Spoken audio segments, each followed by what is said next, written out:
నమస్కారం JSP morning news కి స్వాగతం। ఈ రోజు ప్రధాన వార్త తెలంగాణలో జనసేన పార్టీ సంస్థాగత బలోపేతానికి మరో కీలక అడుగు పడింది। మహబూబ్ నగర్ పార్లమెంటు స్థాయి జనసేన కార్యకర్తల ఆత్మీయ సమావేశం శనివారం ఘనంగా నిర్వహించబడింది। ఈ సమావేశానికి ముందు మహబూబ్ నగర్ పట్టణంలోని అమరవీరుల స్తూపం వద్ద ప్రత్యేక కార్యక్రమం నిర్వహించారు। స్థానిక నాయకులు శ్రీ మేడా రామకృష్ణ ఆధ్వర్యంలో నిర్వహించిన బైక్ ర్యాలీని జనసేన పార్టీ ప్రధాన కార్యదర్శి శ్రీ తాళూరి రామ్ ప్రారంభించారు। ర్యాలీ ప్రారంభానికి ముందు అమరవీరుల స్తూపానికి పుష్పాంజలి ఘటించి నివాళులు అర్పించిన తాళూరి రామ్ అనంతరం డాక్టర్ బిఆర్ అంబేద్కర్ విగ్రహానికి పూలమాల వేసి ఘనంగా నివాళులు అర్పించారు। ఈ కార్యక్రమంలో జనసేన రాష్ట్ర నాయకులు, జిల్లా నాయకులు, వీర మహిళలు, జన సైనికులు, అభిమానులు పెద్ద సంఖ్యలో పాల్గొని ర్యాలీని విజయవంతం చేశారు।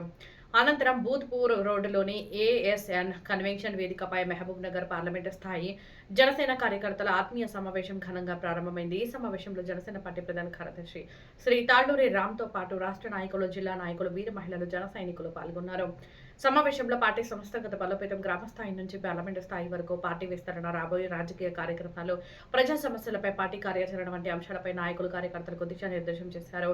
జనసేన సిద్ధాంతాలను ప్రజల్లోకి మరింత బలంగా తీసుకెళ్లాలని, ప్రతి కార్యకర్త పార్టీ అభివృద్ధికి అంకితభావంతో పనిచేయాలని పిలుపునిచ్చారు। మహబూబ్ నగర్ లో నిర్వహించిన ఈ ఆత్మీయ సమావేశం జనసేన శ్రేణుల్లో కొత్త ఉత్సాహాన్ని నింపిందని నాయకులు పేర్కొన్నారు। ఇలాంటి తాజా రాజకీయాల వార్తల కోసం జేఎస్పీ మార్నింగ్ న్యూస్ ను సబ్స్క్రైబ్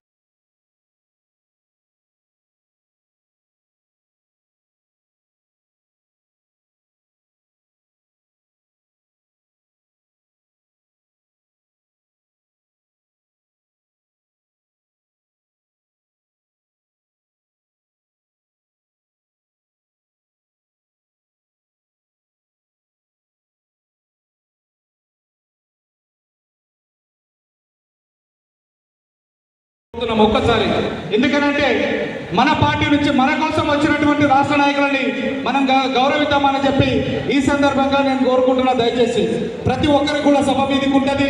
మహబూబ్ నగర్ పార్లమెంట్కి సంబంధించిన ప్రతి ఒక్కరికి కూడా కీలకమైన సాధకులే కావచ్చు, ఈ 12 సంవత్సరాల్లో పార్టీ కోసం కష్టపడేటువంటి ప్రతి ఒక్క జన సైనికులందరినీ కూడా వేదిక పైన పిలుస్తాం। ఖచ్చితంగా మీ అందరికీ కూడా సమసూచితమైనటువంటి స్థానం కల్పిస్తామని చెప్పి మరొకసారి ఈ సందర్భంగా తెలియజేస్తా ఉన్నాము।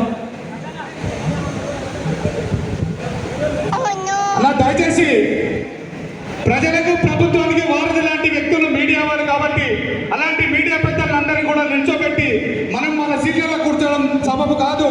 మన జన సైనికులు ఒక్కసారి అర్థం చేసుకోవాలి, నాయకులందరూ కూడా మొదటి వరుసలో ఉన్నటువంటి అది మీడియా రోగ్ కాబట్టి దయచేసి వాళ్ళకు ప్లేస్